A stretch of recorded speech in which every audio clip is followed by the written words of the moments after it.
Hello everyone, this course is BUSML 7247 Analytics for Macro Marketing Data, and this is the video for Lecture 4, Data Aggregation. Before watching this lecture, please read this article carefully. You can download the article from our Carmen website. This article is an academic article, so it has some mathematical details about the author's approach. But don't worry about this technical part of the article. The authors also provide very intuitive, conceptual explanation of all of their findings. So just focus on the explanations. In this lecture, I'm going to introduce the concept of data aggregation and explain why we do aggregation in analysis. In marketing data, we have multiple dimensions: individuals, market, product, and time. So we need to understand the dimensions in data and research problems and find the best aggregation level for each dimension prior to analysis. Then I'm going to briefly introduce what Tallis and Weiss found in their study in terms of data aggregation. Are you ready? Then let's get started. Data aggregation is related to how marketing data are generated. Marketing data are generated from interactions with customers. Every day, every minute, every second, individual customers watch TV ads, search for deals, make purchases, and feedback their choices. All of those responses of customers are the sources of marketing data. That is, a marketing data set is composed of disaggregate pieces. But marketing researchers do not directly look at the raw data. We usually reshape or tidy the data on purpose of analysis. There are several regions of reshaping data. One is granularity of analysis, and this is making problem, which is related to unit of analysis. Another region is related to unit of observation. Disaggregate data are usually sparse, sometimes do not have enough observations. The others are durations and extent of effect. Now I'm going to explain each of the regions. First, granularity of analysis. Granularity of analysis or focus of analysis depends on research problems. For example, suppose that we want to find who is the best target of our new promotional event. The best target should be who are willing to or highly likely to react to the promotional offers. In this case, we have to predict each individual's conversion rate from each individual's responses in data. But how about the shelf price of a product in a store? This is more macro level research problem. The best price should be maximizing sales, revenues, or profit from all customers visiting the store. In this case, it would be better to focus on store level aggregate sales instead of each individual customer's demand. Moreover, how about the national advertising spending? This is a real macro level problem. The national ads are on air over the states, so we need to focus on aggregate sales of the entire market, the United States. Thus, depending on the research questions, unit of analysis must be carefully chosen, and it leads to an appropriate data aggregation level. Second, limited observations. When you look at each individual customer's data, we can easily find that they are sparse. For example, consider those two customers' purchase histories. The first customer made the purchases in weeks 1, 6, and 8 only, and the second customer made the purchases in weeks 2, 7, and 8 only. Suppose that there were price discounts only in weeks 2, 5, and 7, and then first customer just made purchases of the product at a regular price, implying that her purchase history may not have enough variation of prices to investigate the price effect on sales. So, because of this reason, researchers usually aggregate the individual's data or pull the individual customer's data into a single data set. Third, duration of an effect. Some effects, such as advertising effects, could be long-lasting. For example, consider the following advertising over the weeks. Suppose that there were an ad on the first day of each week. The ad could boost not only the sales on the same day, but also the sales on the next several days. Then, what if we focus only on the daily effect of advertising? We may miss the effect carried over to next days. Thus, it would be better to aggregate the data weekly and investigate the ad effect on weekly sales instead of daily sales. Of course, I don't mean that looking at weekly sales is the ultimate option. The best aggregation level totally depends on market, product, industry, and ad characteristics. Last, the extent of an effect.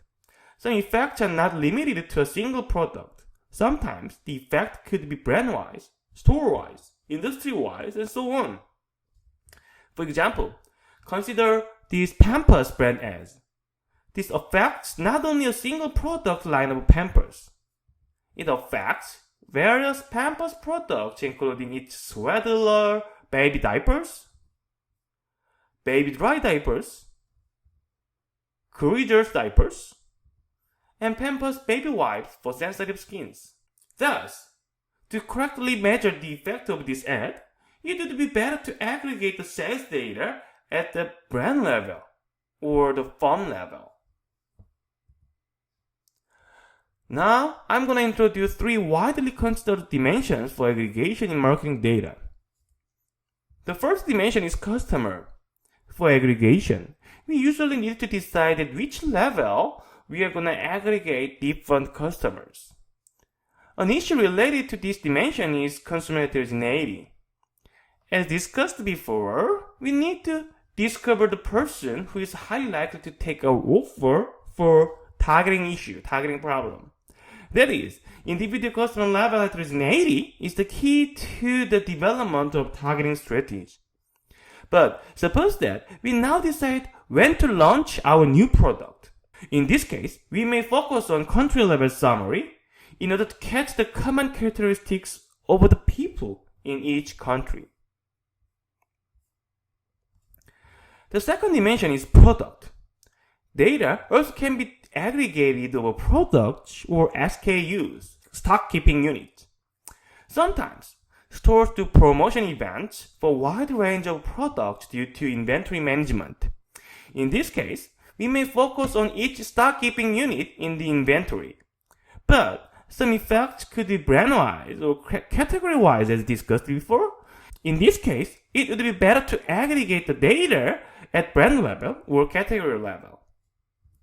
The third dimension is time. Time is the dimension which has been most widely debated in various studies. Transactions and interactions with customers continuously appear every second, minute, and hour. But, as discussed, different effects show different durations. Advertising. Each effect is usually long-lasting, whereas a flash promotion, each effect lasts just a couple of days or extremely a couple of hours or minutes. So, depending on the characteristics of the effect, we must carefully choose the best time level of data aggregation in analysis. So far, I've introduced data aggregation and what we need to do aggregation. Now, I'm going to talk about Tallis and Weiss' finding in their study on TV advertising effects. This paper was published 25 years ago, but still there are lots of debates continuing about the effect of advertising. Is it really effective on sales? Various studies have been conducted over the decades before and after this study. Those studies have used different measures of an ad effect, different models, different data sets, and different data aggregation levels, which may lead to the disagreement. The authors, Tallis and Weiss, try to address this issue with a single source disaggregate raw data. Before going forward, if you've not yet read the article, please stop the video here and read the article first.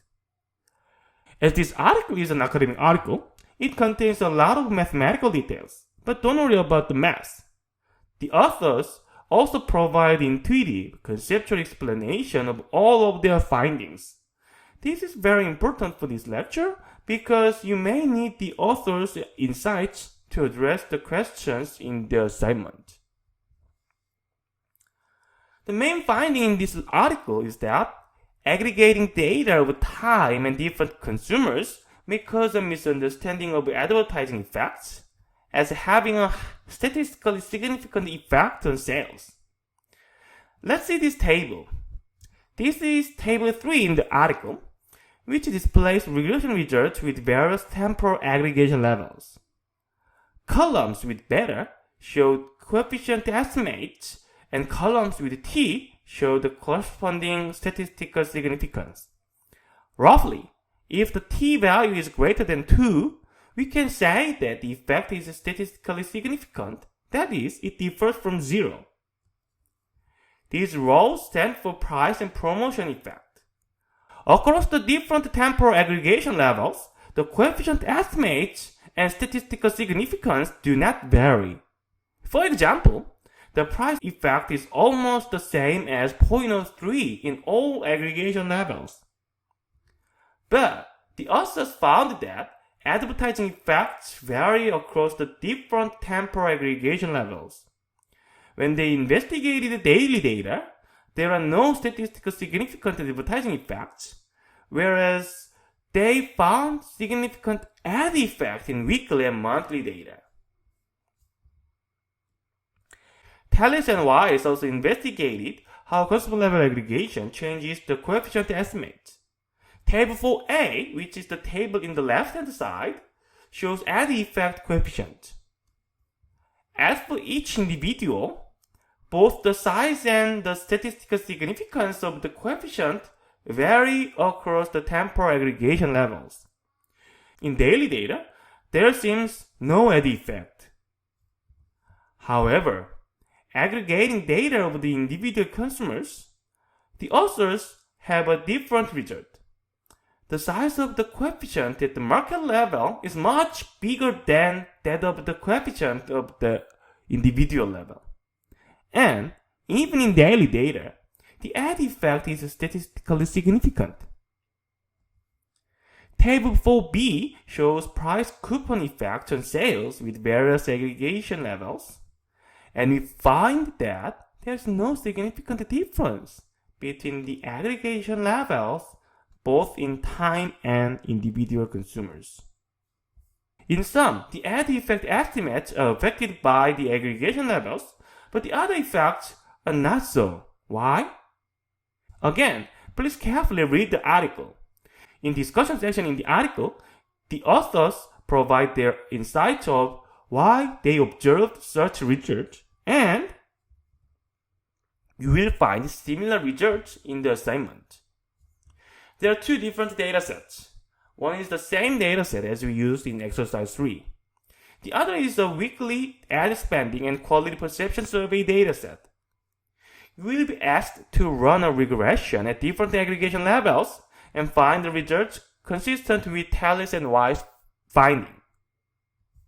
Alright, that's all I have in this lecture, and enjoy the assignment and see you in the next lecture, lecture 5. Bye bye!